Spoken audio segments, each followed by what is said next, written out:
In the last days, says the Lord, our God must be rid upon all flesh. Your sons and daughters who prophesy,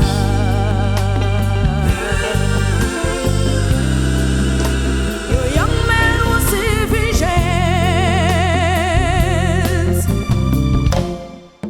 In the last days, says the Lord.